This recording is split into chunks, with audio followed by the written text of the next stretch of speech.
Good evening, everyone, and thank you for joining our session today to talk about the work that we do at Worldline.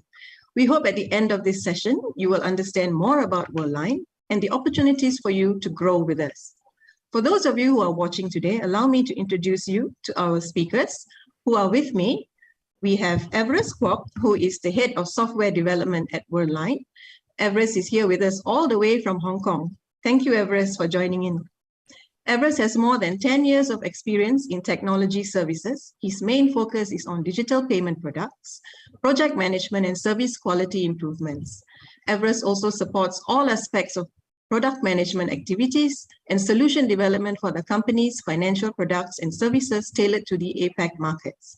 Welcome, Everest. And also with us here today is Kelly Fung, who is the talent acquisition lead of APAC Worldline. Kelly brings with her more than 15 years of professional experience in the talent acquisition field. She is passionate and highly motivated to scout for talents in the market. She is a behavioral-based interview BBI certified to coach the hiring managers and TA members on interviewing techniques. These techniques enables the organizations to eliminate unconscious biasness, especially when assessing talents on an equal platform and attracting the right talents with the right competencies and potential. Welcome, Kelly. And, thanks, Valerie. And I am Valerie Lutz, the Employer Branding Lead at Worldline APAC. So without further ado, let's begin our session today. The first question for today we have is for Kelly. So Kelly, can you tell us more about what we do here and share with us about the people and our culture at Worldline? Sure. Thank you, Valerie. That's a very interesting question. Hi, good evening to everyone and good morning to some of you who are actually watching from overseas. Just to share with you, right, Worldline, it is a paytech organization. We have been in the industry for the past 48 years, I would say. And of course, we also present in global with more than 50 countries in the world. Yeah, in Worldline itself, right, our DNA for a winning formula is basically innovation. On top of that, we are looking for excellence, cooperations, and empowerment. So these four are our corporate core values. So in terms of our people, they are a mixture of employees whereby they actually have a senior. And of course, we also hire young, fresh graduates. So we do have a mixture of a very diversified culture here in Worldline, yeah, given that we have presence in 50 countries in the world. All right. And in terms of our culture, it's very much we work like a family members. If we talk about our values itself, we empower our employees to do and to innovate with new ideas. At the same time, we also encourage excellence, and at the same time, we also cooperate with each other. So this is make us to win, and we're actually the number 4 biggest payment in the world. Yeah. Over to you, Valerie. Thank you, Kelly. That was very insightful. And moving on, maybe we go to Everest. So Everest, can you share with us your experience and learnings here at Worldline, being the head of the software development team, having to carry such a big responsibility? How has that journey here been for you? Okay, yeah. Okay, actually we are living in the age of the very huge technology change. Yeah, and the payment industry is fully embracing it. Yeah, nowadays I think everyone is paying with our phone, our watch, our maybe our wearable, yeah, so that we can do the transaction. Yeah, I do think nowadays people can never forget to bring their mobile phone with the e-wallet so that we can pay, right? Yeah, and now our credit card, debit card, all these payment tools are all with the embedded microchips, yeah, so that may make our life much easier. So we can now illustrate, verify, secure a payment with maybe just use our fingerprint. Yeah, that is all the convenience that we have nowadays. But in fact, what is the driving the innovation in payment? Yeah, part of the answer is for sure is the market demand. Yeah, last few years, yeah, people spend much more on the cashless, and yeah, not more on the cash. Yeah, good thing is, yeah, there is much more business to the bank, to the merchant, to our customer, yeah, for the people, yeah, who are doing the payment business. Yeah, and also the customer, the user can enjoy the benefit and the convenience, yeah, bring up, yeah, from this kind of the new payment in technologies. But it's also coming with a lot of the key challenging, yeah, like we will have a very high capacity of the solution design. Yeah, we will be have a lot of the difficulty to make sure our work will be able to follow the high standard from the bank. Yeah, like the 24/7 uptime. Yeah, to have to make our solution very robustness. Yeah, the scalability. Yeah, these all are the typical measurement and attribute that the bank will want. Yeah, like I remember some of the customer will really have the need, yeah, to make the solution can run on a very high scalable manner. Yeah, for the daytime, maybe there is the time that people will spend more, then they will want the system to be able to handle the loading or volume of the traffic. But at night time, we want to be power saving. Yeah, to allocate the resources to the other system so that we can save the money, right? That's very logical. But come to our come to Worldline, yeah, we will have the biggest team, yeah, to a lot of the software engineering, yeah, they will take care of the solution design. As this is also the daily how the software development team to do work and make sure the solution is good enough. Yeah, these are very, very attractive attribute, yeah, to the software engineer like me. Yeah, for myself, I joined Worldline since 2010. Yeah, that is a lot of the amazing experience I had. Yeah, I will describe all this working experience is like we are running a marathon, and we will feel sometimes we feel thirsty, hungry, yeah, not able to finish all the work. But yeah, once we deliver the project to our end client, and we can see that our end client can serve their customer in a good way. Yeah, the customer can really enjoy, yeah, how their good payment experience. Then we will fully satisfied. Yeah, and this all journey, yeah, I work with all the people from Worldline. Yeah, they're very professional, and the payment expert, yeah, from the bank, from the company, everywhere. I enjoy a lot. As the head of the software engineering in Worldline, myself is taking care of the development team. Yeah, I work with the team in different countries, like myself stationed in Hong Kong. Yeah, I have the team from Malaysia, Singapore, China. So although we work remotely, yeah, but it doesn't really impact anything on the productivities and how we work, the work relationship. I would think I would describe the big team is just like working as a whole family and do all the things and solve all the challenge together. Yeah. I pass to you. Thank you, Everest. That was a very insightful, very impressive journey you've had so far with us. So moving on, let's perhaps go to Kelly. So Kelly, can you share with us some of the opportunities here at Worldline, and what are the skills that we are looking for, and why are these skills important to have? Sure. Yeah, I'm going to share my slide in terms of who are we looking for, because like I mentioned earlier, right, we always scout the talents in the market. So the hard skills that we have in Worldline, basically it's defined into a several type of skill sets. So in particular, we are looking for the latest skill sets who are Java developers, because we are looking at open system, open platform, whereby we usually look for the latest skill like Java 8 and above, Java Springboard, or cloud technologies. On the other side, not to forget, we also have clients who are actually working on the legacy skills, like we are looking for some mainframe, AS400, or even COBOL engineers. Yeah, allow me to share screen and to share with you some of the opportunities that we have over in Worldline. Yeah. Okay, so in total, in a nutshell, we are hiring globally.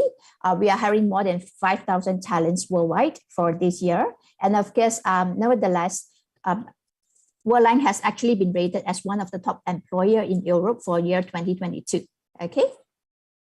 All right, so there are certain software engineers that we have over here in Malaysia.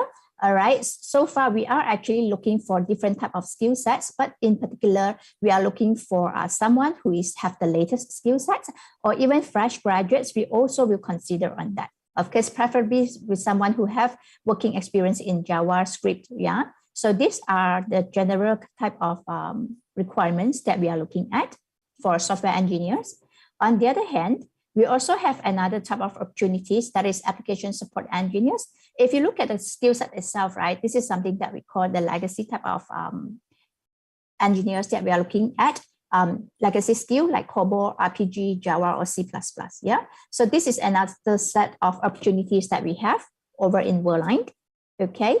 And the third one, which is software engineer, of course, yeah, it's also related to type of COBOL type of requirements, whereby if you are fresh graduates or if you are actually an experienced workers, right, whether you are into any of the industry, as long as you have the payment related or credit card related or even payment domain type of experiences, you are feel free to drop your profiles, right, and then share it with us. Yeah, and our recruiters will definitely get in touch with you. Last but not least, I do have another opportunity, which is customer service officer, that is in Malaysia. Someone who is able to communicate in, speak good English, all right? And if you are able to converse in any of other Asian languages, is also as an added advantage. As we know that, right, in year 2022, whereby customer service is also one of the requirements, especially when e-commerce and every other businesses related to e-fuel, right, which is already very, I would say, which is quite matured here in Malaysia. And Worldline is also looking for a certain customer service officer to join our team as well. Yeah. So these are the opportunities that we have in Worldline. Thank you, Kelly. Hope you have noted the openings available at Worldline and the requirements to ease your application process. We also have plenty more job opportunities available on our website, so do visit us there. And we have one last final question for Everest. So Everest, please share with us what are the growing opportunities of a software engineer that can expect being in the payment industry?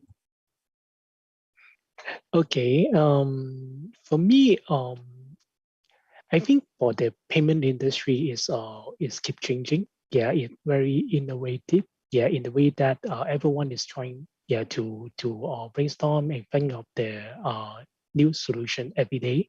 Yeah, to participate as part of the PayTech industry. Yeah, you will be able to learn the ecosystem, how the payment world will be working. Yeah, we will be able to understand more about the domain knowledge of payment, which is a little bit expert knowledge for everyone like you. Yeah, you can learn something more about. Yeah, so as to become a very successful software engineer, I think we would want to make ourselves more keep the curiosity and keep learning the new thing. Yeah, not to stop. Yeah, and think that this knowledge is enough, and then we have stopped learning. Yeah, and to act as the software engineer, yeah, we will be able to facing all the different new challenge problem every day. Yeah, and what we need to do is to make ourselves keen to learn and find out a good solution. It never be a perfect one. Yeah, sometimes may not be very good solution, but we keep learning and improving. I think this will be the environment we can given to every candidate like you, to join and also to be able to make yourself to become the future leader. Yeah. Thank you, Everest. Looks like there are many areas to grow and learn from the payment industry. So if you are intending to be like Everest, be the head of a software development team, you may want to keep some of the information he just shared with you. So finally, the last question for Kelly before we go off. Kelly, being a certified behavioral-based interview coach, maybe you can share some tips to the listeners here today on how they can ace the interview sessions based on the behavioral-based interview techniques. Sure. Thank you, Valerie. So I would say it is a very valid question. A lot of people, you may be curious, right? How are you going to ace the interview session, right? Whether your interviewer, whether you are shortlisted for the interview, right? So some of the tips for you, right, is definitely you need to be on time. And of course, for us right nowadays, right, especially during pandemic, we are joining the virtual interview call. So to make sure you have a proper network, and at the same time, you are actually joined the meetings few minutes earlier, so that also to show the punctuality of yourself. In terms of the behavior-based interview, it's also similar to competency-based interview, or what we call is CBI, which is a very common type of interview question techniques, whereby you are able to find it from YouTube or find it from the internet as well, right? Most importantly is during the interview session, right, your interviewer would like to assess in terms of your competencies, like whether you do have other soft skills aside from your technical or even your functional skill. Yeah, I mean the soft skill or potential type of competencies that you have, it can be whether you are a team worker, all right, whether you are someone who's actually with innovative, whether you are someone who's actually willing to go extra mile, whether you are someone who is actually a very dedicated person. So there will be a few questions will be actually posted to you. Usually it will be related to some situational questions that happened in the previous experiences that you have. So just remember that to be yourself, right? So think about and try to record. Do not try to fake it, because whenever you fake that type of answer, right, you need to have another 100 type of lies in order to cover one lie. Yeah, just remember that, be honest and be yourself, and share your experience, past experiences on what happened in the past and what are the situation, right, that happens and scenario that quoted, for example. Tell me about a situation that it happens to you where you consider as your most successful projects that you have ever taken. So in this case, try to take a few seconds to recall some of the past experiences and the successful projects that you have, and then share with your interviewer, right, genuinely on how did you go through that and how did you make it successful. Yeah, whether the results is positive or negative, right, there isn't any issues as long as you share with them the process of for you to deliver it, for a successful project. Yeah, so this is something that I would like to share with you. Okay, just be yourself, and do not, most importantly is do not fake your CV and do not lie during the interview. Yeah, be genuine. Over to you, Valerie. Thank you, Kelly, for the tips. Mm-hmm.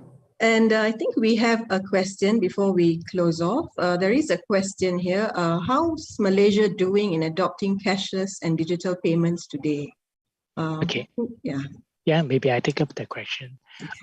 Okay, so from the software perspective, when we are seeing the Malaysia market, it is really doing very good job. Yeah, with Kempanda, that is the new player. Yeah, in the market, the new fintech are offering a lot of very convenient solution. Yeah, so they are trying to make more money and trying to penetrate the market better. Yeah, that is all happening. Yeah, from the solution perspective, is also triggering the demand and make ourselves, Worldline, to do our better work, to come up with the solution more robustness, and to be the strong support of this new player. Can launch their solution that offer in the Malaysia market.